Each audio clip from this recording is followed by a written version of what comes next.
Bonjour mes bien-aimés, bienvenue pour ce nouveau partage autour de la parole de Dieu. Bonne et heureuse année 2026. Je sais que l'année 2025 pour certains d'entre nous, certains d'entre vous n'a pas été forcément évidente.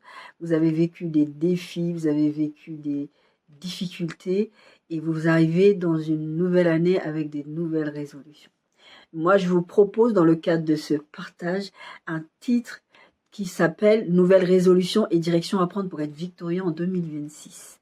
Et en fait, c'était hier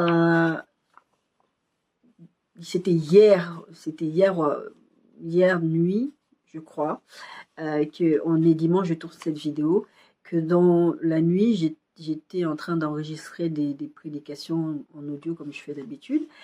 Et pendant que j'enregistrais le Dieu d'une prédication, vous savez, quand on est prophétique, le Seigneur parle pendant que vous vous exprimez, vous faites quelque chose. Quand le Seigneur s'exprime à travers vous, vous savez tout de suite que le Seigneur est en train de s'exprimer à travers vous.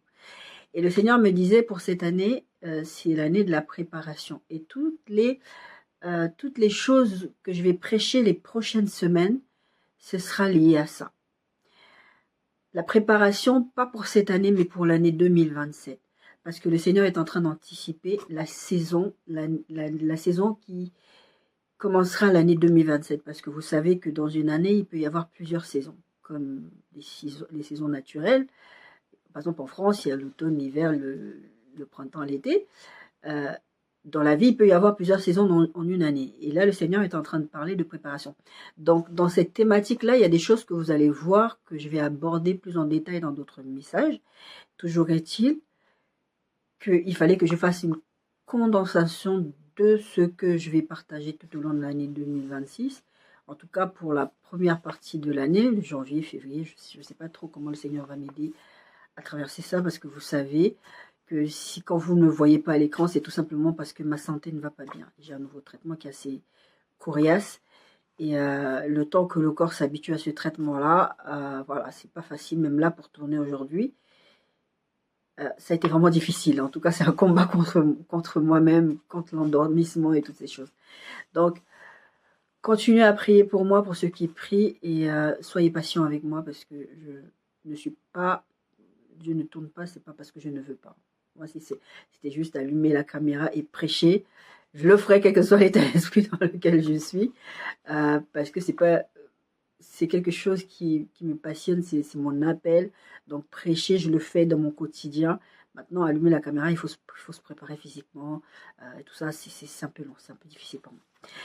Nouvelles résolutions et directions à prendre pour être victorieux en 2026. Je vais mettre plusieurs petits points. Probablement que ce message, je vais le faire en deux parties. Je vais essayer de le faire en une partie, mais très probablement, parce qu'il y a beaucoup de choses à dire. Et nous voulons vivre des vies victorieuses. Les temps sont mauvais, mes bien-aimés. Nous vivons des choses vraiment compliquées des fois. Et c'est important de compter sur le Seigneur. Je veux dire, en tant qu'enfant de Dieu, on ne peut pas avoir la même vie que les gens qui n'ont pas Dieu dans leur vie. Sinon, Dieu ne nous sert à rien. L'apôtre Paul disait, si Christ n'est pas ressuscité des morts, alors en gros, votre salut ne sert à rien, vous n'êtes pas sauvés, en fait. Donc, si en tant qu'enfant de Dieu, bien sûr que nous vivons des batailles et des combats beaucoup plus rudes, des combats spirituels beaucoup plus rudes, parce que nous sommes les enfants de Dieu. Jésus disait, ils m'ont haï, ils vont vous haïr aussi, d'accord? Et que le serviteur n'est pas plus grand que son maître. Dans ce sens-là, oui, on va subir, et même plus, parce que Jésus, voilà, il a subi aussi. Par contre, de l'autre côté, on ne peut pas avoir la même vie que les gens qui n'ont pas Dieu, qui vivent sans Dieu, qui n'ont pas de vie de paix, qui n'ont pas de vie victorieuse. Quand je parle de vie victorieuse, c'est pas forcément de l'argent, des choses comme ça, d'accord? Non, c'est pas ça la vie victorieuse. Donc, beaucoup d'entre nous on a tendance à penser, quand on parle de vie victorieuse, on va avoir tendance à penser à des choses matérielles, des choses comme ça. Non, c'est pas de ça dont je parle. En tout cas, c'est pas que cet aspect-là. Vous savez, quand vous êtes en Christ, vous n'avez pas que des biens matériels. Jésus nous promet la vie en abondance. Dieu a dit qu'il a des projets de bonheur et non de malheur pour nous donner de l'avenir et de l'espérance. C'est pas que pour avoir des voitures, de l'argent, des choses comme ça, d'accord? C'est en tout cas déjà d'être en paix et de vivre cette vie où les fleuves de vie coulent de nous, parce que la présence de Dieu dans notre vie. Alors, donc, comme je disais, il y aura plusieurs petits points. Dans certains points, il y aura plusieurs versets. J'ai voulu enlever quelques versets. À un moment, je me suis dit, non, ils sont complémentaires, les versets. C'est pour ça que c'est probablement que ça a duré 2 semaines. Ils sont complémentaires, les versets. C'est important de les prendre parce que chaque verset a un contexte différent pour nos vies et pour notre marche avec Dieu. D'accord? Premier point que j'ai mis, c'est pas des points dans l'ordre, je les ai mis comme ça, mais pour moi, le premier, c'était aimer Dieu par-dessus tout et montrez-lui. Aimer EZ, c'est-à-dire vous aimez Dieu, nous aimons Dieu. D'accord? Aimez Dieu par-dessus tout et montrez-lui. Ça se trouve même c'est le premier commandement. Aimer Dieu. Tu aimeras l'Éternel ton Dieu de tout ton cœur, de toute ton âme et de toute ta force. Ça, c'est le texte de Deutéronome 6, 4 à 7 qui parle de ça. Écoute Israël, l'Éternel notre Dieu est le seul Éternel. Tu aimeras l'Éternel ton Dieu de tout ton cœur, de toute ton âme et de toute ta force. Tu dois mettre tout en œuvre pour aimer Dieu. Et aimer Dieu, c'est lui démontrer. Quand vous aimez quelqu'un, vous lui montrez. Je sais que c'est pas facile parce que Dieu est invisible. La Bible dit que Dieu est esprit. D'accord? Dieu est esprit, vous ne êtes pas palpable comme quelqu'un à qui tu vas aller offrir des fleurs. D'accord? C'est pas palpable comme quelqu'un à qui tu vas aller au restaurant avec. Quoique, j'ai connu des personnes, des personnalités publiques, c'était chez les Américains que j'avais vu ça, des gens connus, qui ont donné leur vie à Christ et qui témoignaient que ils faisaient un repas, ils mettaient la table pour 2, pour Jésus et pour eux. Et c'est le fait de faire ça, Jésus se sentait honoré et il apparaissait. Et quand je dis il apparaissait, c'est pas il se montrait physiquement, non, c'est pas ça. C'était qu'il manifestait sa présence, voilà. D'accord? C'est important. Dieu disait à David, quand David disait que il vit pas, il voulait construire un temple à Dieu, il disait je vis pas dans des temples de main fin d'homme. Dieu n'a pas besoin d'être dans un endroit enfermé, parce que Dieu ne peut pas être enfermé quelque part. Même le ciel ne peut pas contenir toute sa gloire, d'accord? Il a créé le ciel, voilà. Mais toujours est-il que c'est important de lui réserver ses temps, de lui montrer que tu l'aimes, en faisant des rendez-vous avec, d'accord? En prenant le temps avec lui, en le servant, en aimant ce qu'il aime. Et la suite du texte dit, et ces commandements que je te donne aujourd'hui seront dans ton cœur. Le fait d'aimer Dieu de tout son cœur, de toute ton âme et de toute sa force, tu vas l'inculquer à tes enfants. Tu en parleras quand tu seras dans ta maison, quand tu iras en voyage, quand tu te coucheras et quand tu te lèveras. Montrer à Dieu que tu l'aimes, c'est prendre le temps pour lui, mais c'est aussi l'inculquer à tes enfants. L'inculquer, parler de lui partout. Moi, je sais qu'il y en a qui me prennent des fois pour une toc-toc parce que je ne parle pas qu'il y a des chrétiens. Dans mon quotidien, je ne parle pas qu'à des chrétiens, donc forcément je parle de Dieu, de Jésus. D'accord? Donc c'est important de faire. Jean 14, 15, 21 à 24. Jean 14, 15, plus verset 24, 21, 24. Si vous m'aimez, gardez mes commandements. Ça, c'est aussi un autre moyen de montrer à Dieu qu'on l'aime. D'accord? Celui qui a mes commandements et qui les garde, c'est celui qui m'aime. Et celui qui m'aime sera aimé de mon Père, je l'aimerai, je me ferai connaître à lui. Jude, non pas l'Iscariote, Jude du livre de Jude, lui dit, Seigneur, d'où viens-tu que tu te feras connaître à nous et non au monde? Jésus va lui répondre, si quelqu'un m'aime, il garde ma parole. C'est pas tout de lire la Bible, c'est pas tout de méditer la parole de Dieu, de la garder et de la pratiquer. De ne pas la ranger à sa sauce. Vous savez ce qui a fait les pharisiens des pharisiens, ce qui a fait les sadduciens des sadduciens, c'est parce qu'à un moment donné, ils ont pris la parole de Dieu, ils ont pris ce qui en faisait la force et ils l'ont transformé en quelque chose d'autre. De sorte qu'ils se mettaient à mettre le divorce. C'est pour ça que Jésus va dire à un moment donné, au commencement, il n'en était pas ainsi. Parce que celui qui divorce de sa femme, il va donner tout un truc parlant de divorce. Parce que c'est pas comme ça. Parce qu'en fait, ils avaient pris la loi, ils l'avaient arrangée à leur sauce. Et quand tu gardes les commandements de Dieu, l'Apocalypse en parle de ça. Tu ne retires rien, tu ne rajoutes rien. Tu prends la parole de Dieu telle qu'il est. Et tu prends la direction du Saint-Esprit. Et tu prends cette parole, tu l'appliques. Garder les commandements de Dieu, ça ne veut pas dire juste tu lis la Bible. Et voilà. Non, tu l'appliques, tu la gardes. Comme là, le texte de Deutéronome dit, tu l'enseignes à tes enfants. Ta maison, le texte dit, moi et ma maison, nous servirons l'Éternel. Ta maison, c'est un lieu où on doit sentir la présence de Dieu. Ou même si on ne sent pas, ceux qui sont peut-être pas chrétiens qui viennent chez toi, qui ne sentent pas la présence de Dieu, parce qu'on n'est pas entouré que de chrétiens dans notre entourage, des gens qui nous aiment ne sont pas tous forcément des chrétiens. Les gens doivent savoir que vous êtes un enfant de Dieu. Il y a des choses que je ne permets pas chez moi, parce que je suis un enfant de Dieu. C'est ma façon de démontrer à Dieu que je l'aime. La crainte de l'Éternel, c'est une forme de manifestation d'amour à Dieu. La crainte de l'Éternel, ce n'est pas la peur de l'Éternel. C'est une façon de dire, j'aime tellement Dieu que je ne vais pas faire ça, parce que je sais que ça va faire mal à son cœur. J'aime tellement ma femme, j'aime tellement mon mari, que je ne vais pas me mettre dans des situations qui vont faire que mon mari va avoir de la peine, ou ma femme va avoir de la peine. Ça, j'ai toujours dit, je suis quelqu'un de loyal. Le jour où je me marie, déjà, c'est quelque chose que j'applique déjà dans ma vie de maintenant, alors que je suis célibataire, on va dire. On va pas dire je suis célibataire. Bref. C'est que, à partir d'une certaine heure, il y a des personnes qui n'ont pas le droit de m'appeler chez moi. Des hommes en particulier. Il y a des hommes qui n'ont pas le droit de m'appeler à partir d'une certaine heure. Si tu es un homme et que tu ne fais pas partie de ma fratrie ou d'un ami proche, mais vraiment proche, que voilà, je connais la personne, je sais pourquoi je peux parler à cette heure-ci avec cette personne. On n'envoie pas des messages et t'attends à ce que je vais répondre, je ne vais pas répondre. Je ne vais pas aller dormir chez un homme célibataire. Je ne vais pas aller dormir chez un homme marié. Je ne vais pas. Il y a des choses que je ne fais pas, que j'applique dans ma vie de maintenant. C'est ma façon de craindre l'Éternel, de démontrer à Dieu que la crainte de l'Éternel, c'est le respect de Dieu. C'est aimer Dieu dans cette forme-là, et c'est aussi le respect de se dire, ça, je ne peux pas le faire. Comme Joseph, il a dit, je ne peux pas faire ça à mon maître, et je ne peux pas le faire à Dieu. Je ne peux pas pécher contre mon maître, et je ne peux pas pécher contre Dieu. Il a laissé sa tunique, et les conséquences lui sont tombées dessus, il s'est retrouvé en prison. D'accord? C'est important. Garder les commandements de Dieu. Vivre avec ce que Dieu dit. Dans le texte de Josué, quand Moïse a donné la suite à Josué, ils étaient en train d'aller vers Canaan. Le premier texte, le premier Josué 1, il parle de ça. Il dit, vous allez rentrer en possession de la terre que Dieu vous a promis. Et ils n'étaient pas encore rentrés. Ils allaient encore guerroyer, d'ailleurs.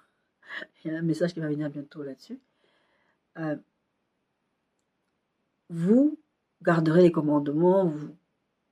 Il va revenir beaucoup là-dessus. N'allez pas vous mélanger avec d'autres. Ne prenez pas leur divinité. Ne faites pas des idoles, des choses comme ça, parce que vous allez m'oublier. Si vous m'oubliez, voilà, toutes les promesses que j'ai faites pour vous, ça n'a plus s'appliquer pour vous dans votre vie. Et plutôt, je vais vous frapper. C'est ce que Dieu dira. Si vous lisez le texte de Josué 1. Matthieu 10, 37 parle aussi du fait, on est toujours dans ce petit point qui parle d'aimer Dieu par-dessus tout et le lui montrer. Matthieu 10, 37, celui qui aime son père ou sa mère plus que moi n'est pas digne de moi, et celui qui aime son fils ou sa fille plus que moi n'est pas digne de moi. Ça, c'est Jésus qui va le dire. À un moment donné, Dieu n'est pas pour séparer les familles. C'est pas ça dont il est question dans ce texte. C'est simplement pour dire qu'à un moment dans votre vie, vous allez devoir faire des choix. Si, par exemple, vous avez des parents qui vont... Moi, j'ai connu une jeune fille musulmane comme ça, qui a perdu sa famille parce que elle a donné sa vie à Christ. Et souvent, j'ai vu des commentaires, il y a longtemps déjà, mais j'ai vu des commentaires sur TikTok où des gens qui disaient « J'ai retrouvé une famille en Christ, heureusement, parce que j'ai perdu ma famille, parce que je me suis converti au christianisme. » Souvent, les musulmans, quand ils se convertissent au christianisme, ils sont complètement rejetés. Ils sont complètement seuls, ils sont isolés. Il y en a pour éviter le conflit, ils vont jouer sur les deux tableaux, ce que Jésus dit clairement, il faut que tu choisisses. D'ailleurs, c'est un peu le sens de ce texte, de dire, si tu aimes plus ton père, ta mère, même ton enfant, que moi, pardon, je suis un peu prise, tu n'es pas digne de moi.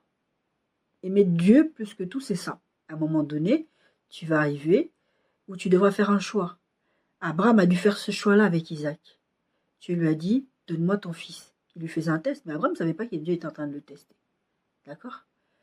Abraham a démontré à Dieu qu'il aimait Dieu plus que son fils, qu'il a attendu le fils de la promesse. Vous vous rendez compte, fils de la promesse, 100 ans, 101 ans, il l'a eu.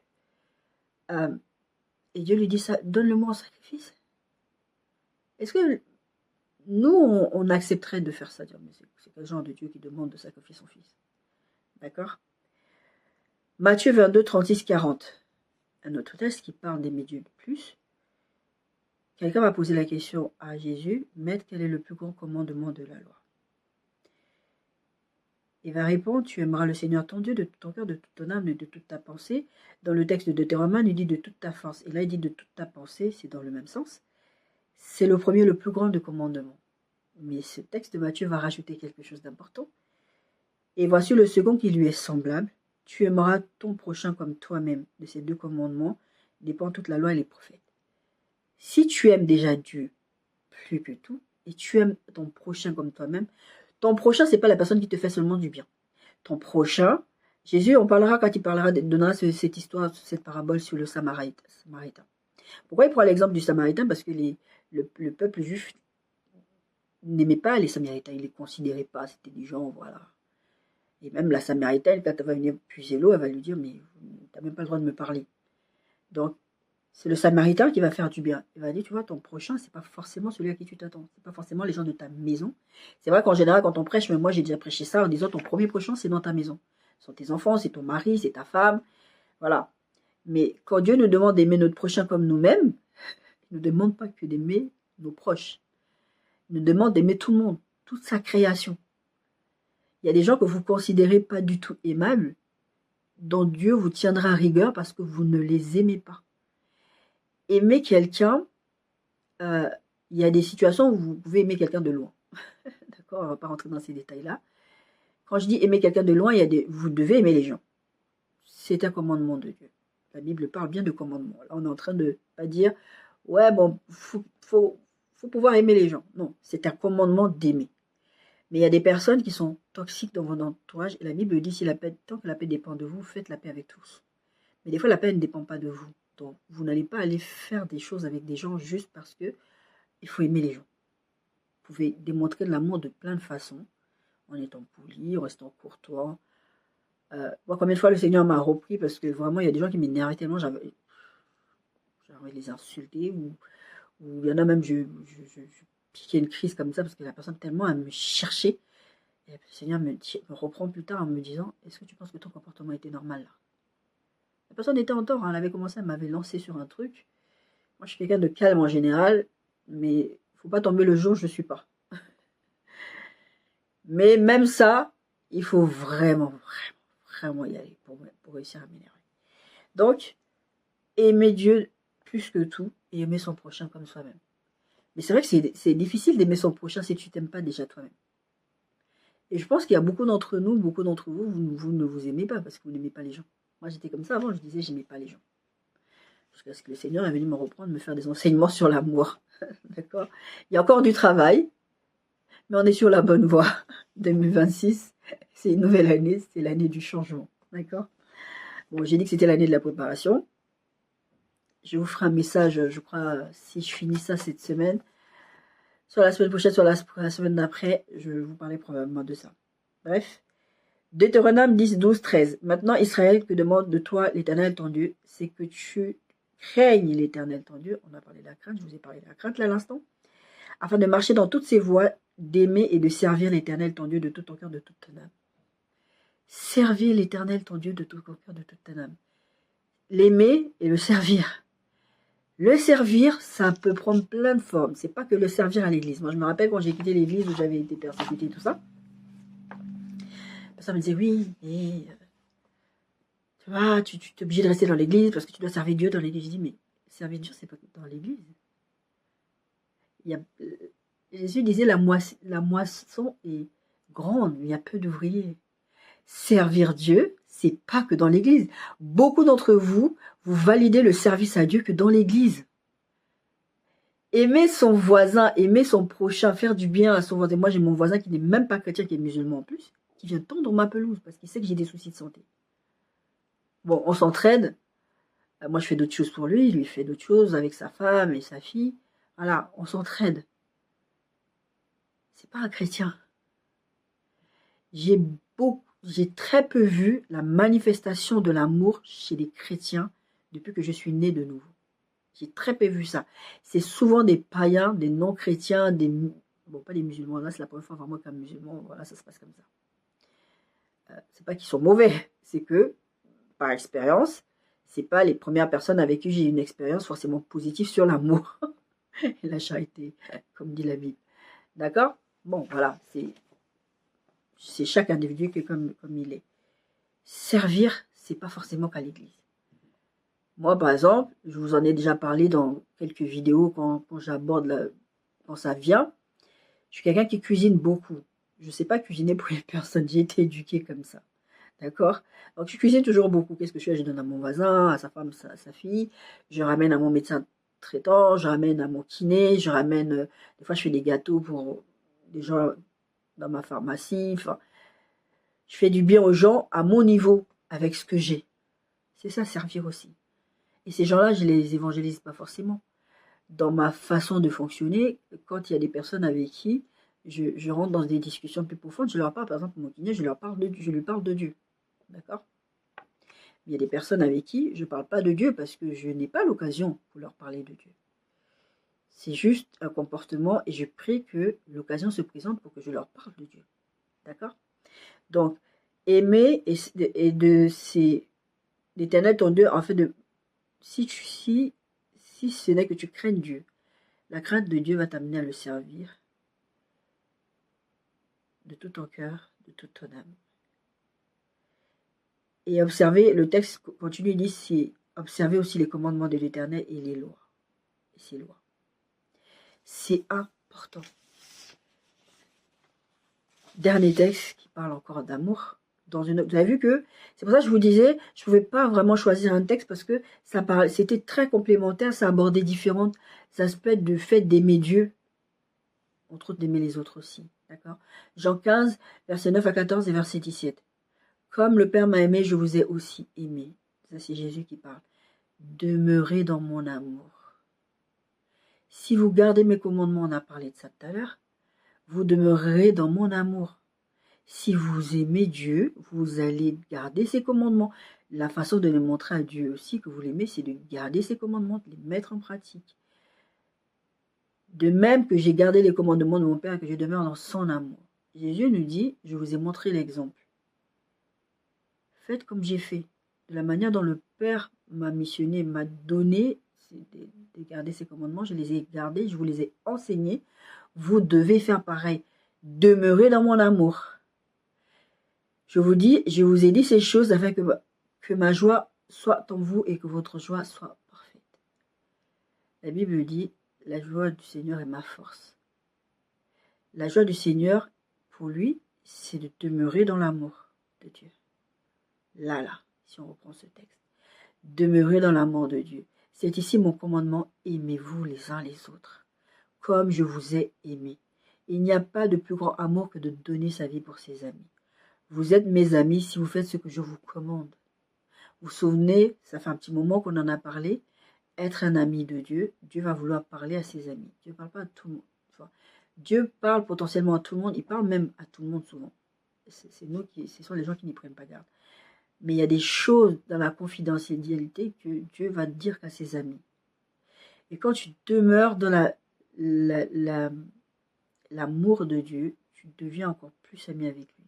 Tu deviens plus intime avec lui. Parce que Dieu, ce qu'il aime, c'est que tu l'aimes plus et que tu aimes sa création. Et encore mieux tes frères et sœurs. Parce que à l'église, enfin, il faut que vous ayez conscience de ça. Vous allez voir, je vous ai dit tout à l'heure, ce sont les chrétiens qui m'ont le plus posé problème dans ma vie. Mais en fait, la vérité, c'est que c'est normal. Parce que Jésus, il en parlait un peu quand il disait que ce sont ceux qui sont malades, qui ont besoin de médecins, qui ont besoin d'être guéris. D'accord? Sous-entendu, il faut déjà reconnaître que tu es malade. Et quand vous allez dans une église, c'est là-bas que vous trouvez de tout. Vous avez des cas psychiatriques, vous avez des cas physiques, vous avez tout un tas de cas. Toutes les les psychoses, tous ces trucs que vous trouvez dans la vie de tous les jours, vous trouvez ça à l'église. Parce que nous sommes dans un processus de transformation. Et je ne parle pas des esprits de Jézabel, des esprits d'Akab, des esprits de ceci, des esprits de cela. Qui viennent encore, dans les personnalités des gens, démontrer certains comportements toxiques. D'accord? Je parle vraiment des gens qui sont dans un processus de transformation qui est encore l'ancien eux. Moi, le Seigneur m'avait dit une fois, en parlant de quelqu'un, je me plaignais, je disais, ah, cette personne, regarde, Seigneur, machin. Le Seigneur m'a dit, est-ce que tu as oublié d'où je t'ai tiré, toi? Tu as oublié parce que tu crois que tu es devenu ce que tu es devenu de toi-même. Comme tu penses que maintenant tu sais mieux que tout le monde, ah, le Seigneur, il m'a repris. Il m'a repris. Et tu es obligé à un moment donné de te remettre en question, de dire, ah bah oui. Moi, j'ai souvent ce reproche-là, de dire, je suis trop conciliante dans le sens de, je vois trop le côté, par exemple, c'est quelqu'un qui fait du mal à quelqu'un, je vais essayer de comprendre pourquoi cette personne fait ça. Je vais essayer toujours d'avoir ces comportements de dire, mais on est des enfants de Dieu, on ne peut pas réagir comme la personne. Déjà à l'époque, dans ces églises en question, oui, ils sont très communautaristes, regarde, on nous demande de nous mélanger, de faire des efforts, regarde les autres, ils ne veulent pas faire des efforts. Je disais, mais nous, on ne va pas regarder ce que les autres font. Nous, on va faire pour montrer l'exemple. Ça n'a rien changé, hein, jusqu'à la fin que j'ai quitté cette église-là, ça n'a rien changé du tout. Ils étaient toujours pareils, communautaristes. Je crois que c'est toujours la même chose jusqu'à aujourd'hui. Mais toujours est-il que c'est pas parce que les autres font quelque chose que tu vas le faire aussi, pour montrer que toi aussi tu peux le faire. Tu es un enfant de Dieu. C'est différent. D'accord? Deuxième point, là on vient d'aborder le point de aimer Dieu par-dessus tout et lui montrer. D'accord? Restez tranquille, Dieu est là. On est bien en train de parler de ces nouvelles résolutions et directions à prendre pour être victorieux en 2026. D'accord? Restez tranquille, Dieu est là. Je sais que beaucoup... J'ai constaté ça, j'en parlais avec mon frère et avec ma soeur quand on a passé les fêtes. Franchement, on n'a rien fait d'extraordinaire cette année avec ma fille. On n'a même pas... c'était pas comme quand elle était plus jeune, on criait bonne année, voilà. On était les seuls à faire les folles dans les élèves. Je crois aussi que l'âge aidant et la santé aussi, j'étais pas dans un état forcément folichon. J'étais vraiment alité, donc j'étais pas en forme pour faire la fête. Pas que le cœur n'y était pas, mais en tout cas, j'étais pas en forme physiquement. Donc voilà, ma fille aussi, elle n'était pas en forme physiquement, donc c'était pas terrible. Toujours est-il que j'ai constaté que ces dernières années, les fêtes n'ont plus le même sens. Ça a un sens plutôt commercial. C'est un sens obligatoire quelque part. On est obligé d'être avec des gens parce que bon, faut être avec des gens. On prend même plus plaisir vraiment. Et on commence à vivre des situations passées de l'ancienne année à la nouvelle année. On est vraiment, les gens sont moroses. Je vois que les gens sont moroses. Tu les vois, ils courent dans les magasins faire les courses, mais tu sens bien qu'ils sont même pas, les gens sont même pas heureux. Moi, j'aime bien crier bonne année, donner des paroles de bénédiction aux gens. Et c'est important de se dire, je vais rester tranquille parce que Dieu est là. J'aime bien l'expression en anglais qui dit be still. Ça me parle plus quand je le dis en anglais be still que rester tranquille. Parce que ça n'a pas la même, pas que ça n'a pas la même connotation, mais ça n'a pas le même rendu, j'ai l'impression. À mon oreille, ça ne rend pas pareil. D'accord? Restez tranquille, Dieu est là. Cette année, peut-être a été morose, vous avez traversé peut-être des situations compliquées, financières. Moi, je parle des fêtes, aller faire des courses, des choses comme ça. Vous n'avez peut-être pas pu faire des cadeaux. Vous avez paniqué, vous avez pris des décisions qui vont vous mettre dans des situations compliquées pour 2026. Restez tranquille. Vous êtes dans 2026, restez tranquille. Quel que soit comment vous avez traversé de 2025 à 2026, restez tranquille. Dieu est là. Isaïe 30:15, dit ceci. C'est dans la tranquillité et le repos que sera votre salut. C'est dans le calme et la confiance que sera votre force. La tranquillité et le repos que sera votre salut, que vous allez vous sortir des situations. Restez dans la présence de Dieu. Allez dans la présence de Dieu. Restez calme. Restez calme. Restez tranquille. Dieu est là. C'est ça notre petit point. Et c'est surtout dans le calme et la confiance que sera votre force. On va parler de cette histoire de confiance un peu plus loin, comme je vous dis, juste après, le point qui vient juste après. Restez tranquille. Dieu est en action. Des fois, vous avez l'impression que Dieu n'est pas en action. C'est vrai, on a traversé d'une année à une autre. Mais comme je vous ai dit, les saisons, par exemple, on est en hiver. L'hiver a commencé en novembre, je ne sais pas quand l'hiver a commencé. Novembre, je crois. En fait, l'hiver a commencé depuis un moment, l'hiver va finir en février. L'hiver passe d'une année sur l'autre. Donc, peut-être que votre saison est de 2025 à 2026. D'accord? Donc, C'est pas parce que vous avez traversé une nouvelle année que voilà, derrière, voilà, c'est fini, c'est foutu. Enfin, on reverra sur certains points là-dessus. Non, vous devez toujours faire confiance à Dieu, qu'il n'y a rien qui est perdu tant que vous êtes vivant, tant que vous respirez. Dieu est là, restez tranquille, quelles que soient les situations dans lesquelles vous êtes, financières. Moi, j'avais dit à Dieu, 2025, c'est mon année, je voulais me marier, je voulais avoir des enfants. Il y a des femmes, j'ai vu quelques témoignages comme ça, des femmes qui ont perdu leur enfant, par exemple, qui ont eu des morts-nés, qui ont eu comment on appelle ça en français, des accouchements, enfin, des bébés, ils perdent le bébé alors que le bébé n'est même pas arrivé à terme, quoi. Et quand vous traversez ça, surtout en tant qu'enfant de Dieu, vous vous posez des questions. C'est très, très difficile. Parmi d'entre vous, votre mari, votre femme est parti, vous a laissé. Et vous vous dites, mais Seigneur, t'es où? Comment c'est possible que moi, en tant qu'enfant de Dieu, voilà, je me fais laisser comme ça. Tu sais que des enfants, des fois. Il y a deux cas. Soit c'est Dieu qui l'a éloigné, soit il faut prier et les choses vont se rétablir. Ésaïe 43, versets 1 à 5. Ainsi parle maintenant l'Éternel qui t'a créé, ô Jacob, celui qui t'a formé, ô Israël. Ne crains rien car je te rachète. Je t'appelle par ton nom, tu es à moi. Si tu traverses les eaux, je serai avec toi, quelles que soient les situations. Il est avec toi. Et les fleuves, ils ne te submergeront point. Si tu marches dans le feu, tu ne te brûleras pas et la flamme ne t'embrasera pas. Vous vous souvenez, Daniel dans la fosse aux lions. Et les amis de Daniel dans la fournaise ardente. Ils ont dit, nous on s'en fout, on va pas se prosterner.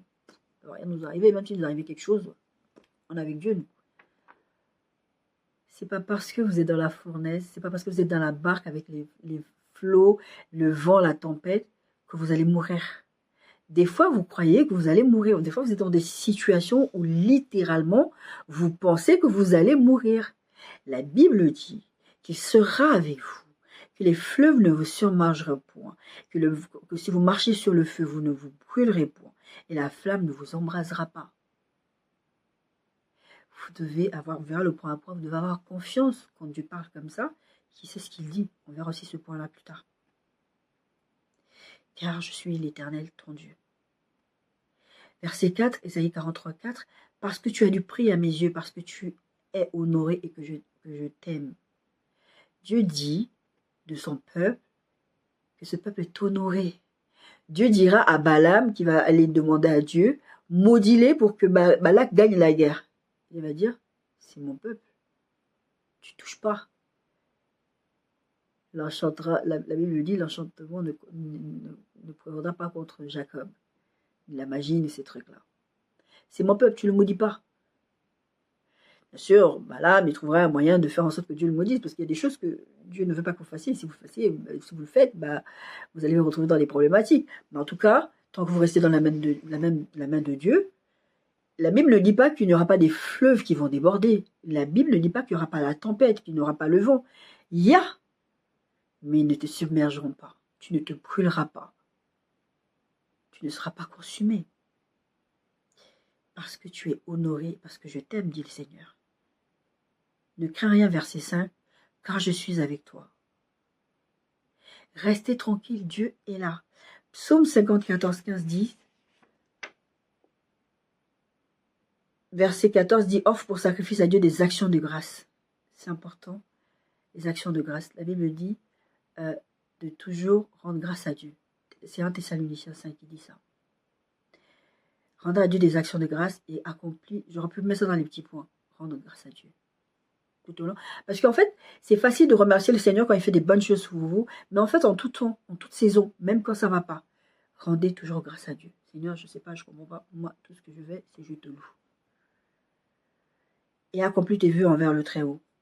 Accomplis tes vœux. Tu as promis quelque chose à Dieu, fais-le. Des fois, vous ne réalisez pas qu'il y a des choses qui vous arrivent parce que vous faites des vœux à Dieu que vous ne réalisez pas. Vous allez prendre repentez-vous tout simplement. La seule façon de sortir ça, c'est se repentir et dire, Seigneur, j'ai vraiment vu. C'est comme moi, par exemple, on m'a souvent fait la réflexion, tu manges avec tes yeux. et je me sers. Ça fait des années, hein, ça n'a pas changé. Du coup, moi, je suis quelqu'un, je prends le même repas jusqu'au soir, je vais manger la même chose. Mon fils, je suis à la maison. En tout cas, euh, prenez l'habitude de rendre grâce à Dieu et accomplir vos vœux. Quand vous avez pris une décision devant Dieu, quand vous avez dit, je vais faire ça, c'est vrai que là, bon, je vois mon repas, j'ai dit que j'allais manger ça, j'ai pas fini. Juste comme j'ai dit, repentez-vous devant le Seigneur. Seigneur, vraiment, j'ai eu les yeux plus gros que le ventre, j'ai pensé que j'allais faire ça. Et au final, je ne le fais pas. Pardonne-moi, Seigneur, et c'est tout. Passez à autre chose. D'accord? Et le verset 15 du psaume 50 dit, et invoque-moi au jour de la détresse, je te délivrerai et tu me glorifieras. Même si tu es au jour de la détresse, malheur à l'homme qui se confie dans l'homme, dit la parole de Dieu. Appelle Dieu au secours. Vous savez, Dieu anticipe déjà vos appels. Ne pensez pas que vous allez déranger Dieu, ou ne pensez pas j'en ai marre, j'en fais toujours les mêmes choses. Appelez Dieu. Une fois, une de mes sœurs de cœur me dira, j'ai dit j'en avais marre, j'étais trop dans l'impudicité, j'en avais marre. Je disais j'en peux plus d'être dans l'impudicité, c'est bon. Ce truc-là me pourrit la vie, me pourrit ma relation avec Dieu, je suis toujours dans la culpabilité. Le problème, c'était même pas Dieu, hein, c'était moi qui étais dans la culpabilité. Et elle me dira, c'est pas grave, demande pardon à Dieu à chaque fois que tu tombes. Et je disais, mais ça fait même pas sincère. Non, Dieu sait que tu es sincère. Maintenant, après, il a fallu prendre des actions que j'ai prises, ces actions-là, et je suis plus dedans. Parce que la Bible dit de fuir l'impudicité, petite parenthèse. La Bible ne dit pas résister à l'impudicité. Je vous en parlerai, je sais pas, j'espère en 2026. Fuyez l'impudicité. C'est pas aller vous mettre dans des situations et dire, oh, le Seigneur va m'aider à résister, aucune tentation plus grande. Non. Allez pas vous mettre dans des situations et dire, oh, Dieu va m'aider à sortir de ça. Si Dieu te dit de fuir, c'est fuir. Je crois que c'est les deux, il y en a deux, il y en a un autre que j'ai oublié. Il y a deux péchés comme ça que Dieu dit de fuir. Et un des principaux, c'est celui-là, fuir l'impudicité. Psaume 46, 10, 11. Arrêtez et sachez que je suis Dieu. Je domine sur les nations, je domine sur la terre. L'Éternel des armées est avec nous, le Dieu de Jacob est pour nous une haute retraite. Restez tranquille, tu es là. Il domine sur tout. Il n'y a rien qu'il ne maîtrise. La Bible dit, c'est dans un autre psaume, il dit, au jour du déluge, Dieu est assis sur son trône. Il sait ce qui est en train de se passer, il est juste assis sur son trône. Il n'est pas surpris par le déluge, déjà c'est lui qui envoie le déluge. Il maîtrise les choses, il sait comment Noé va sortir de là, il sait combien de temps ils vont passer dans les flots, il sait tout ça, il maîtrise chaque situation. Donc, quel que soit ce que vous avez vécu en 2025, même si vous avez pris certaines directions, Dieu maîtrise votre arrivée. Encore faut-il que vous le laissiez faire. L'autre petit point, on en est au troisième petit point. Ayez confiance en Dieu, il sait ce qu'il fait. Jean 6, 5, 13. C'est une histoire de, il y a la foule et il n'y a pas à manger. Jésus est en train de prêcher, voilà, les gens le suivent parce que sa renommée s'est étendue. D'accord? Parce que ce qui était déposé comme onction sur lui est en train de se réaliser. Il guérissait les malades, il ressuscitait, il faisait du bien, il prêchait, il faisait tout ça. Donc les gens le suivaient. Mais il y a une chose qu'il faisait aussi, il leur donnait à manger. Il leur avait déjà donné à manger une fois, il avait déjà fait une multiplication de pain et de poisson. Et là, il se retrouve dans la même situation. Donc, dans ce texte de Jean 6, 5, 13, la Bible dit, ayant levé les yeux et voyant qu'une grande foule venait à lui, Jésus dit à Philippe, où achetons-nous des pains pour que ces gens aient à manger? J'aime bien ce petit verset qui dit, il disait cela pour l'éprouver car il savait ce qu'il allait faire. Ayez confiance en Dieu, il sait ce qu'il fait. Jésus savait qu'il allait multiplier des pains et des poissons. Il n'est pas surpris par la situation, il savait, la foule était là, il savait, il n'a pas besoin de voir la foule. Ça, c'était prévu dans le plan de Dieu. Quand Dieu dit de ne pas vous préoccuper du lendemain, le lendemain se suffit à lui-même et que, regardez les oiseaux, voilà, ne sèment ni ne moissonnent, tout ça, Dieu dit ne vous préoccupez pas. Et même à un moment, il dit, ce sont les païens qui s'occupent de ce genre de choses. Vous avez un Père qui sait de quoi vous avez besoin. Et la Bible dit, faites connaître aussi vos besoins à Dieu. Au lieu de rester là à vous paniquer, à vous prendre la tête, ayez confiance en Dieu, il sait ce qu'il fait. Et Jésus, il va dire ça, la Bible dit, il savait ce qu'il allait faire. Et c'est ce qu'il va faire. Il va multiplier les pains et les poissons d'un petit jeune homme qui va passer par là avec son dîner. Je me disais, Le petit là, il est venu, il a donné ce qu'il avait. Sa mère l'a envoyé acheter à manger. Il a donné. Bon, je pense qu'il est rentré avec plein de trucs à donner à ses parents par rapport à la quantité d'argent qu'il avait, ou d'argent, de moyens que ses parents lui avaient donné pour aller chercher à manger. L'autre petit point, toujours dans le point d'avoir confiance en Dieu, c'est la paix malgré les circonstances et est un signe de confiance en Dieu. Je vous ai lu ce texte qui disait que c'est dans le calme et le repos que sera votre salut. Et c'est dans le calme et la confiance. Je vais vous relire ce texte-là. C'est dans la tranquillité et le repos que sera votre salut. C'est dans le calme et la confiance que sera votre force. C'est le texte d'Ésaïe 35. La paix, ce n'est pas une paix qui vient quand tout va bien. Je sais que humainement, quand on a tout ce dont on a besoin, quand on a Dieu nous a exaucés, ou quand on a réussi à mettre bout à bout des solutions, bout de scotch comme j'appelle, et qu'on est tout content, ouais, voilà. J'ai une sœur de cœur qui me dit, tu sais, Dieu, Seigneur, c'est vraiment, tu sais, tu as bâti ta maison, tu es tout fier de toi, tu as bâti ta maison, tu as fait tout, tu as rangé, il te restait juste à placer quelques pièces de décoration, il vient, il démolit tout, il dit, on recommence tout parce que tu ne l'as pas fait à ma façon. Ça bâtir sur le roc. Elle disait ça. Et comment c'est énervant, tu as l'impression que j'étais au bout, j'y suis arrivée. Le Seigneur vient te dire ça. La paix est un signe de confiance en Dieu. Et la confiance n'est pas une question de circonstances. Ta paix ne dépend pas des circonstances. Jean 14, 27, Jésus va dire, je vous donne ma paix, je vous laisse ma paix, je ne vous la donne pas comme le monde donne, que votre cœur ne se trouble point et ne s'alarme point. Pourquoi Jésus rajoute que votre cœur ne se trouble point et ne s'alarme point dans une histoire de « je vous donne ma paix » ? Maman, Jésus est censé dire « je vous donne ma paix, je vous laisse ma paix », personne ne va vous embêter. Il ne va pas vous arriver des bricoles. Mais quand il dit que votre cœur ne se trouble point et ne s'alarme point, c'est parce que vous allez avoir des bricoles. Vous allez avoir des choses qui vont se passer dans votre vie. Mais soyez en paix, en dépit des circonstances. Vos circonstances ne doivent pas changer votre état d'esprit. Vos circonstances ne doivent pas vous amener à être agité. C'est dans le calme. C'est dans la tranquillité et le calme que sera votre salut. D'accord? Faites confiance en Dieu. Et la paix est un signe de confiance en Dieu. Ça ne veut pas dire que je ne suis pas dans la barque agitée par les flots. Ça ne veut pas dire que je ne suis pas dans la fournaise. Ça ne veut pas dire que je ne suis pas dans la fosse au lion. Ça veut simplement dire que malgré mes circonstances, je garde la paix. Et la paix n'est pas circonstancielle. D'accord? Le troisième petit point, je crois qu'on a un troisième. Je n'ai pas noté 1, 2, 3, j'ai juste noté petit point. Je dis ça comme ça pour me rappeler. Mais je vais peut-être arrêter de dire parce qu'à un moment, je risque de me tromper. Portez du fruit. Si vous voulez vivre une vie victorieuse, quand on parle de vie victorieuse, je ne l'ai peut-être pas précisé tout à l'heure, ce n'est pas une vie victorieuse selon le monde. C'est une vie victorieuse selon le Seigneur. Je vous ai prêché il y a déjà 2-3 ans sur le succès des hommes et le succès selon Dieu. D'accord? Quand je parle de vie victorieuse, ce n'est pas une vie victorieuse selon ce que les gens pensent, selon ce que le monde pense, ou selon ce que les gens... Enfin, voilà. C'est une vie victorieuse selon le Seigneur. Et donc, tout ce que je suis en train de vous donner comme point, ça tend vers ça. C'est logique, mais je le dis, au cas où on ne se comprendrait pas. D'accord? Porter du fruit fait partie des résolutions que nous devons prendre pour 2026 pour avoir des vies victorieuses. Porter du fruit, Jean 15, verset 8 et verset 16. Si vous portez de fruits, c'est ainsi que mon Père sera glorifié et que vous serez mes disciples. La marque d'un disciple de Jésus, c'est le fait de porter du fruit. J'ai toujours dit ceci. Parce qu'on vous dit, oui, le signe qui montre que tu es un enfant de Dieu, c'est que tu parles en langue. J'ai toujours dit non, le parler en langue, c'est un des signes. D'accord? Mais le signe le plus flagrant qu'un enfant de Dieu est un enfant de Dieu, c'est quand il porte des fruits. Et quand il a le caractère de Christ, qui est un processus. Porter du fruit aussi, c'est un processus. D'accord?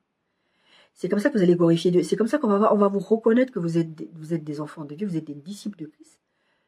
C'est parce que vous portez du fruit. Ce n'est pas que vous m'avez choisi, mais moi je vous ai choisi, je vous ai établi afin que vous alliez vers ces 6 et que vous portiez du fruit, que votre fruit demeure.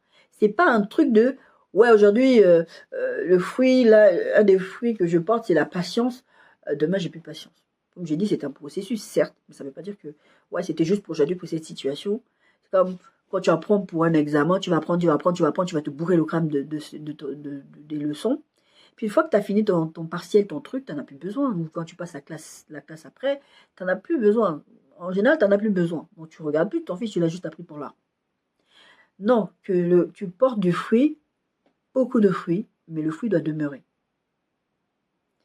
Le fruit ne doit pas se manifester en une fois, il doit se manifester en toute saison, en toutes circonstances. Quand on a parlé de la paix, qui n'est pas dépendant de circonstances, le fruit n'est pas dépendant de circonstances. Et dans le fruit, la Bible parle, Galates 5, 22, 25, alors on parle de fruit de l'esprit, d'accord? Le fruit qui fait que le Saint-Esprit qui habite en vous va produire ça de façon enfin, c'est un processus. Parce que des fois, il y a des choses auxquelles vous résistez. Par exemple, la patience, c'est un fruit. Bon, je vais vous citer les fruits. L'amour, la joie, la paix, la patience, la bonté, la bénignité, la fidélité, la douceur, la tempérance, la douceur. J'avais quelqu'un qui n'était pas du tout douce. C'était moi. Aujourd'hui, je suis d'une douceur. Je suis toujours en processus. Je veux dire, c'est tous les jours. C'est pas un truc de... Oh, bon. Maintenant, il y a des choses qui sont comme inscrites dans mon ADN spirituel. Le fait que le Saint-Esprit habite en toi. C'est pas des choses que tu peux juste arrêter de faire. Parce que le Saint-Esprit va te reprendre. Et le Saint-Esprit ne me reprend pas. J'entends pas le Saint-Esprit me dire des choses parce que je suis prophète et que donc, comme je suis prophète, donc Dieu me parle, donc j'entends Dieu me parler. Non. Quand on est prophétique, je vous ferai une étude, j'espère en 2026, sur le prophétique. Quand on est prophétique, on est capable de communiquer, de comprendre ce que Dieu dit. D'accord? On est capable des fois de le ressentir. Des fois, ce n'est pas des mots, des fois, ça peut être par des rêves, des fois, c'est des ressentis. D'accord? Par exemple, cette histoire de 2026, c'est l'année de la préparation. Je l'ai reçu, c'était un ressenti. J'étais en train de préparer une prédication. C'est sorti comme ça. Tout de suite, j'ai senti que non, ça venait pas de moi, ça venait de l'Esprit de Dieu. D'accord? Donc, l'amour, la paix, la patience, c'est le fruit qui va. C'est du fruit qui doit demeurer. Comme le Saint-Esprit habite en toi, il n'y a pas de raison que tu ne produises pas ça. C'est le fruit de l'Esprit. Ça vient du Saint-Esprit. Ce n'est pas les fruits, c'est le fruit. C'est comme tu as une clémentine avec plusieurs quartiers. Et donc, il y a un quartier qui s'appelle la bénignité, il y a un quartier qui s'appelle... Mais c'est le même fruit qui est produit par le Saint-Esprit. Maintenant, si tu ne produis pas tu ne portes pas ce quartier de patience, de joie, de paix, il y a un problème. L'amour, ça c'est un truc que j'ai beaucoup remarqué chez certains chrétiens. Moi, c'est un signe pour moi quand quelqu'un ne marche pas avec Dieu. Au coup du mois, il ne demeure pas dans son amour et qu'il ne suit pas ses commandements. C'est le manque d'amour. Et souvent pour ces personnes-là, des personnes proches, enfin, vraiment, pas des personnes proches de moi dans le sens où on est intime, je parle avec ces personnes-là. Non, non, c'est des personnes de la famille, des personnes que j'ai connues dans ma vie qui étaient très très proches de moi. Quand je vois ça, je dis, je prie pour ces personnes bien sûr, mais je me dis si aujourd'hui tu ne te repens pas, tu vas aller direction l'enfer. Le manque d'amour, c'est un moyen, c'est un aller simple vers l'enfer. Je vous le dis. On en a parlé tout à l'heure quand on a parlé de l'amour, aimer Dieu plus que tout, mais aimer les autres. J'ai bien précisé que c'était un commandement, c'est pas une option. D'accord? Donc, la douceur, la tempérance. La loi n'est pas contre ces choses. Ceux qui sont en Jésus-Christ sont crucifiés la chair avec ses passions et ses désirs. Si nous vivons par l'esprit, marchons aussi selon l'esprit. Si vous dites, vous proclamez que vous êtes un enfant de Dieu, vous vivez par l'esprit, vous devez faire les directions. On a dit, le titre, c'est résolution et direction à prendre. Les directions, ce n'est pas les directions que vous allez prendre de vous-même. C'est sous-entendu que c'est la direction du Saint-Esprit. D'accord? Ce sont des directions que vous allez prendre parce que le Saint-Esprit va vous conduire là-bas. Si vous vivez par l'Esprit, marchez par l'Esprit. L'Esprit va vous conduire à avoir des comportements. L'Esprit va te dire, non mais là, tu as vu comment tu lui as parlé? Au lieu de dire, ouais, c'est mon caractère, moi je parle mal, je parle comme un charretier, ça me regarde que moi j'ai toujours parlé comme ça, moi, on s'en fout. Ceux qui sont à Christ ont crucifié leur chair avec leurs désirs et leurs passions. Et la Bible parle même du fait de mourir à soi-même. C'était une des choses que je voulais même marquer, mais je me suis dit, bon, j'ai dit beaucoup de choses là. Mourir à soi-même. Crucifier sa chair et ses passions. Moi, j'ai envie de démontrer que je suis... Moi, vraiment, on ne me parle pas comme ça. Vous êtes des enfants de Dieu. Vous n'êtes pas morts. Votre vieil homme, il est ressuscité, je ne sais pas. Ou peut-être il n'est pas vraiment mort. D'accord? L'autre petit point, c'est aller de l'avant et laisser vos bagages derrière. Et je pense que je vais m'arrêter sur ce point-là, probablement. On verra. Possiblement que je vais m'arrêter sur ce point. Allez de l'avant et laissez vos bagages derrière. Philippiens 3, 12, 14 dit ceci. Philippiens chapitre 3, versets 12 à 14. Ce n'est pas que j'ai déjà remporté le prix ou que j'ai déjà atteint la perfection, mais je cours pour tâcher de le saisir, puisque moi aussi j'ai été saisi par Jésus-Christ. Frère, je ne pense pas l'avoir saisi, mais je fais une chose, oubliant ce qui est en arrière et me portant vers ce qui est en avant. Je cours vers le but pour remporter le prix de la vocation céleste en Jésus-Christ. Je laisse ce qui est en arrière. Je cours vers le but pour remporter le prix de la vocation céleste de Dieu en Jésus-Christ. Vous allez voir que dans ce point-là, j'ai mis plusieurs petites choses. Allez de l'avant et laissez vos bagages en arrière. Laisser les bagages en arrière, c'est comme, quand j'enregistrais ce message, j'avais pris cette analogie. C'est comme vous allez à l'aéroport, d'accord? Vous avez des bagages. Vous savez que de plus en plus, les compagnies aériennes ont cette politique zéro tolérance pour des bagages qui dépassent un certain nombre de centimètres. Vous n'allez pas rentrer. Déjà, pour passer les portiques, vous ne pouvez pas passer avec des bagages. D'accord? Il faut que vous posiez vos bagages, enfin vos bagages à main avant de passer les portiques. Disons que laisser ce qui est en arrière, c'est laisser ces bagages-là et passer le portique. Bon, dans l'analogie, bon, après tu reprends ton bagage dans l'histoire de l'aéroport, mais prenez juste l'image pour vous dire que tu es obligé de laisser ton bagage. Tu ne peux pas passer avec. La sécurité ne te laissera pas passer avec ton bagage parce qu'il y a des choses qui peuvent bipper, des choses qui ne peuvent pas rentrer. On va fouiller ton bagage, on va dire, oh, la bouteille d'eau là, tu ne devais pas la ramener avec toi, on va te verser. Moi, j'ai vu des choses quand je suis partie, il y a très longtemps déjà, c'est en 2013, je suis partie en Espagne. J'ai vu des choses, pourquoi vous versez l'eau des gens? Pourquoi vous versez l'eau des gens? C'est pas normal, ça. Enfin, tout un tas de trucs tellement stricts. Ah, il faut un bagage tant de centimètres, tant de centimètres. J'ai vu des gens faire des vidéos sur TikTok expliquer comment contourner ces petites lois-là, acheter tel bagage, tel endroit, à Decathlon, parce que ces bagages-là, ça rentre. Après, tu vois une prochaine vidéo qui, même pas 6 mois après, qui va te dire, ah non, ça a encore changé, ils ont encore réduit la taille des bagages. J'ai vu une personne une fois qui a fait une vidéo, mais vraiment une micro-bagage de cabine, je sais pas quelle compagnie aérienne elle avait prise. Elle était fâchée parce qu'elle a dit, même c'est quoi, qu'est-ce que tu mets dedans? Tu mets juste tes culottes dedans. Elle était énervée. Laissez ce qui est en arrière et allez de l'avant. Je cours vers le but pour remporter le prix de la vocation céleste. Je m'en fiche de ce que les gens pensent de moi sur la terre. Je m'en fiche de l'image que j'ai. Mourir à soi, c'est ça. Je m'en fiche. Vous allez dire, vous allez gâcher ma réputation. Vous allez dire des choses. Je sais que c'est très difficile. Moi, je suis quelqu'un qui est très sensible par rapport à ce genre de choses que le Seigneur est en train de travailler là-dessus avec moi. C'est très compliqué quand on dit des choses sur toi et que tu sais que tu ne l'as pas fait, ça t'énerve. On dit des mensonges, ça t'énerve. Aller de l'avant, laisser ça, c'est de dire, non, je ne veux pas me préoccuper de ce que les gens disent, je dois tout déposer, là. Je dois déposer, j'ai un portique à passer, je ne peux pas passer avec les bagages de toutes les façons. Je ne peux pas passer avec les bagages. Il y a il y a quelques années en arrière, je faisais beaucoup des rêves sur les aéroports.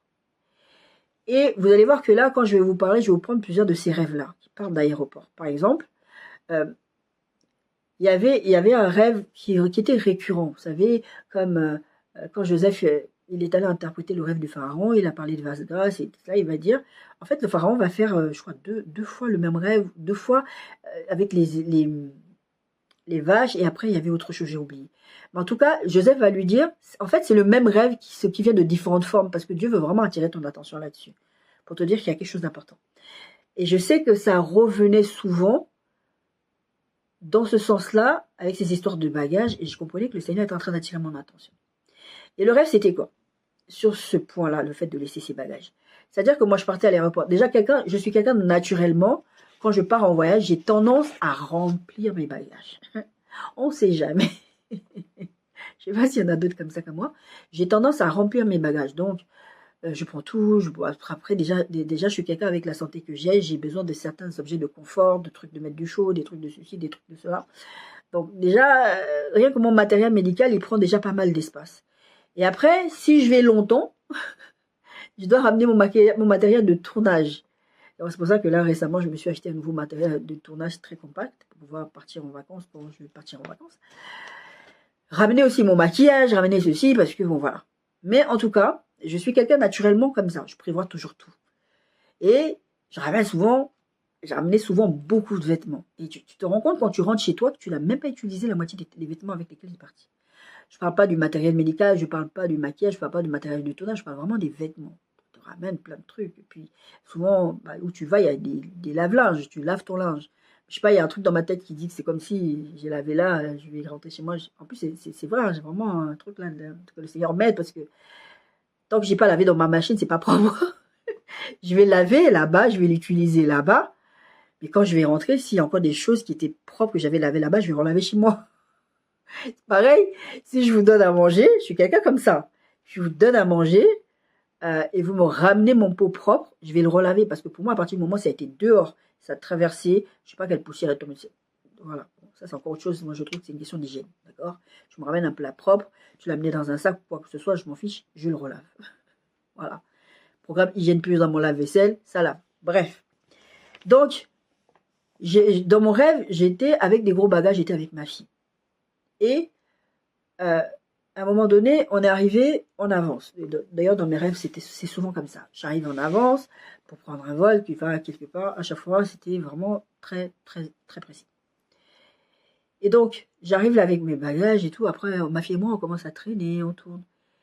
Et puis au moment, on entend que le vol va partir, qu'on doit se rapprocher de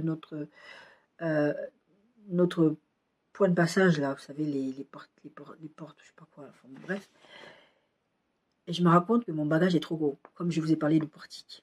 Et là, c'était pas des portiques, mais en tout cas, le bagage est trop gros. Et en fait, je dois ouvrir ma grande valise, acheter une petite valise pour prendre que l'essentiel. Vous ne pouvez pas passer 2026 avec des bagages de 2025 que vous n'avez pas à ramener à 2026. À un moment donné, il y a des décisions à prendre. Il faut vider, déposer. C'est ce que l'apôtre Paul dit ici. C'est ça notre petit titre. Allez de l'avant et laissez vos bagages derrière. Il y a des choses que vous prenez, vous n'avez pas besoin de les emmener. Vous avez traversé 2025, 2026. Laissez 2025 derrière. Laissez 2025 derrière, vous n'avez pas besoin de prendre certains bagages avec vous. Et vous êtes là à vous demander, mais pourquoi c'est lourd, pourquoi c'est lourd, pourquoi c'est lourd. On ne vous a pas demandé de les prendre. Je vous prends souvent cet exemple de ce jeune homme. Je vous en ai parlé il y a un petit moment déjà. Ce jeune homme que Dieu donne un rendez-vous à une montagne. Il lui dit, vas-y, viens avec ton petit bagage, on va parler, toi et moi, etc. Et ce jeune homme il va traverser, il va faire tout un trajet vraiment très très long pour aller à la montagne, à la rencontre de Dieu. D'accord? Et il va marcher, et à chaque fois dans son parcours, il va se faire arrêter par des villageois, des gens qui sont là. Et donc, à chaque fois qu'il croise quelqu'un, la personne lui dit, tu vas où? Ah, je vais à la montagne de l'Éternel, j'ai rendez-vous avec lui, il m'a dit de venir avec mon bagage et tout ça, voilà. Ah, bah moi aussi, je devais aller à la montagne de l'Éternel, mais bon, puisque tu y vas, prends mon bagage. Et il va traverser plusieurs villages comme ça, plusieurs endroits comme ça, et à un moment donné, il va se retrouver avec trop de bagages entre les mains. Et à un moment, il y a quelqu'un qui va encore l'arrêter dans sa prochaine étape en lui disant, ah, moi aussi, je devais aller à la montagne de l'Éternel, vas-y, prends mon bagage. Il va dire, ben là, je ne peux pas prendre des bagages encore. Et la personne dit, ah, j'ai une solution, j'ai une brouette. Il va lui donner une brouette, comme ça, il va mettre tous les bagages. Du coup, toutes les étapes qu'il va traverser jusqu'au pied de la montagne, il va se retrouver, les gens vont lui dire, ah, ben maintenant, il a une brouette, il peut prendre le plus de bagages possible. Donc, tous les gens qui avaient rendez-vous avec l'Éternel à la montagne de l'Éternel, ils n'ont pas ramené leur propre bagage, ils lui ont confié. C'était pas son bagage à prendre. Il n'avait pas à prendre ce bagage-là. Et le truc, c'est que quand il va arriver au pied de la montagne, il va commencer à monter, il va être épuisé parce qu'il a tout plein de bagages. Dieu lui a dit, on verra le texte de Jésus, quand Jésus dit, prends mon fardeau, il est doux et léger. Dépose-moi le tien, prends le mien, il est doux et léger, il est plus léger. Et qu'est-ce qu'il va faire ce jeune homme-là? Il va commencer à râler. Et quand il va arriver au lieu de rendez-vous, il va pester contre Dieu. Déjà tout le long de la montée, parce que tout le long qu'il a traversé, c'était la vallée, c'était plat. Et quand il arrive à la montagne, enfin à l'endroit où il doit monter, c'est de plus en plus difficile parce qu'il est chargé. Il n'était pas censé avoir tout ça de bagages. D'accord? Il se plaint à Dieu. Voilà, tu me fais venir ici, regarde-moi ça, maintenant j'ai plein de bagages, j'ai plein de bagages, j'ai plein de bagages. Dieu lui dit, mais moi quand je t'ai donné rendez-vous, tu avais juste un bagage à ramener. vous rentrez en 2026 avec des bagages que vous n'êtes pas censé ramener. Et les bagages, ça peut être des gens. Et les bagages, ça peut être, vous avez accepté des offres d'emploi que vous n'aurez jamais dû accepter et vous vous retrouvez dans des situations compliquées, avec un patron compliqué, avec des collègues compliqués. Vous vous rendez compte que vous n'aurez pas dû prendre. Matthieu 19, 16 à 24. Il y a un jeune homme riche qui va poser la question à Jésus, qu'est-ce que je peux faire pour hériter la vie éternelle? La vie éternelle. Jésus va lui dire, écoute, observe les commandements, lesquels va demander le jeune homme, il va lui dire, tu ne tueras point, tu ne commettras point d'adultère, tu ne dormiras point, tu ne diras point de faux témoignages, honore ton père et ta mère, honore ton père et ta mère, et tu aimeras ton prochain comme toi-même, comme on a déjà dit là. Et le jeune homme lui dit, j'ai observé toutes ces choses, que me manque-t-il encore? Et Jésus va lui dire, prends tout ce que tu as, vends, et suis-moi. Et le gars, il va se rendre compte qu'il a plein de biens. Il a plein de bagages. Il ne peut pas passer le portique avec ces bagages-là. Et du coup, il va décider que non, il ne peut pas. Il observe la loi. Déjà, une bonne partie de la loi, il y a ce petit détail de tout vendre que Jésus lui demande. Je ne peux pas. Ça, je ne peux pas. Jamais je ne peux pas. T'imagines si Abraham avait dit à Dieu, non, pas le fils de la promesse, tu rigoles ou quoi, je ne te le donne pas, ça va pas. Ce petit détail qui va t'empêcher de vivre la victoire, parce que tu as voulu pas forcer le portique avec ce bagage-là. Et Jésus va le dire, je vous le dis en vérité, parce que le jeune homme, il va partir tout triste. Jésus va le regarder partir. Jésus, ce que j'aime bien avec Dieu, et ce que j'aime bien avec Jésus, ce que j'aime bien avec le Saint-Esprit, je l'ai dit souvent, c'est important que nous prêchions, que nous enseignons, que nous reprenons sur tous les ministères pastoraux et prophétiques, de prophètes. On a ce truc de corriger, de reprendre les gens. D'accord? C'est pas facile de faire ça. Mais je dis souvent que Dieu nous a laissé le libre arbitre. Dieu nous laisse le choix de le choisir lui. Il peut nous mettre dans des situations où on prend la bonne décision quand même. Parce que si tu prends cette décision, il va t'arriver ça, il va t'arriver ça. Moi, je dis souvent, les gens choisissent d'aller en enfer, même s'ils ne veulent pas accepter, parce que c'est une conséquence lourde. D'accord? Mais c'est un choix que tu dois faire. Jésus ne va pas forcer ce jeune homme-là à le suivre. Il va lui dire, voilà les conditions, voilà ce que tu dois faire. Ce que moi, je vous dis là, nouvelle résolution et direction à prendre pour être victorieux en 2026, c'est les directions. C'est le Seigneur. Vous savez, ce message, je l'ai retravaillé. Le Seigneur me l'a donné l'année dernière. C'était pendant que j'étais en train de préparer le message de la nouvelle année de l'année dernière, donc de 2024-2025, le Seigneur me l'a donné pour 2025-2026. Donc, ce sont des directions. Vous avez le choix d'écouter ou pas. Le Seigneur viendra vous dire, à un moment donné, mais tu avais eu une direction. J'avais parlé par la bouche de ma servante. J'avais parlé par la bouche de mon serviteur. Tu ne peux pas dire que tu n'étais pas au courant. Seigneur, Seigneur, n'avons-nous pas prophétisé en ton nom? Je ne vous ai pas connu. Merci pour ton bénévolat. C'est très bien, tu as fait les dîmes, les offrandes, tout ça. Je dis tout le temps qu'il y a un message qui vient dessus, mais je ne l'ai pas encore préparé. Parce que j'ai tellement de messages, dis donc. Luc 9, 59, 62. Il dit à un autre, suis-moi, et il répondit, Jésus va aller faire des disciples. Il dit, toi, suis-moi, toi, suis-moi, toi, suis-moi. Il va s'approcher de certaines personnes. Il y en a un qui va dire, à qui il va dire, suis-moi. Il va répondre, Seigneur, permets-moi d'aller ensevelir mon père. Donc, d'aller enterrer mon père. Et Jésus lui dit, laisse les morts ensevelir leurs morts et toi va annoncer le royaume de Dieu. Un autre dit, je te suivrai, Seigneur, mais permets-moi d'abord d'aller prendre congé de ceux de ma maison. Jésus lui répondit, quiconque met la main à la charrue et regarde en arrière n'est pas propre du royaume de Dieu. C'est-à-dire que tu es là en train d'aller labourer sur ta charrue. Et tu vas d'abord regarder en arrière. Tu vas même te faire mal. Allez de l'avant. Allez de l'avant. Ne regardez pas, ne prenez pas des bagages que vous n'êtes pas censé emmener. Vous n'avez pas besoin, le Seigneur, là, dans ces textes-là, c'est vraiment, la priorité, c'est Dieu. Tout le long de ce que je suis en train de dire, il y a des décisions que nous devons prendre, il y a des attitudes que nous devons avoir, mais la direction, c'est toujours Dieu en premier. Je vais m'arrêter ici. Je vais continuer sur ce petit point-là parce qu'il y a une autre partie à dire et je ne veux pas commencer cette partie-là parce que c'est important de parler des choses, des regrets que vous avez eus par rapport à l'année dernière et que vous rentrez dans une espèce de tristesse en 2026 en disant « Ouais, j'ai pas fait ça, j'ai pas fait ça. » Enfin, on en reparlera la semaine prochaine. Excellente année encore à vous, que le Seigneur vous bénisse, que le Seigneur vous donne la force de continuer. Je sais que des fois, c'est pas évident quand on a des attentes. Moi, l'autre jour, je suis allée souscrire à une nouvelle mutuelle et le monsieur me demande mon année de naissance et je suis là, je dis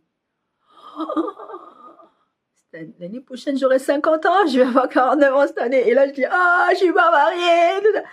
Mais j'ai un moment, mais ça m'a fait rire. C'est juste, sur le moment, j'étais là, j'ai dit, oh, je vais avoir 49 ans cette année, quand même. C'est beaucoup, quand même. Il y a des choses que j'aimerais déjà avoir vécues, que j'ai pas vécues. Mais toujours est-il que tout ça, c'est, je laisse entre les mains de Dieu. Je ne vais pas me prendre la tête avec ça. Je ne vais pas m'exciter le cerveau avec ça. Ça m'a trop pris la tête pendant des années. Le Seigneur m'a beaucoup encouragé là-dessus et je pense que le Seigneur veut aussi vous encourager. C'est pour ça qu'on aborde cette thématique. Il y a des choses que vous ne devriez plus vivre en 2026. Vous ne devriez plus être dans des situations en 2026. Vous ne devriez plus être dans la tristesse en 2026. Vous ne devriez plus être... Vos attentes doivent être alignées au ciel. Je disais tout à l'heure, il y en a, vous avez dit, 2025 c'est mon année, 2025 c'est mon année, il va se passer ça, il va se passer... Vous faites des déclarations. C'est pas mauvais de faire des déclarations. Mais ce qui est mauvais, c'est de baser vos déclarations sur vos propres désirs. Crucifiez vos désirs.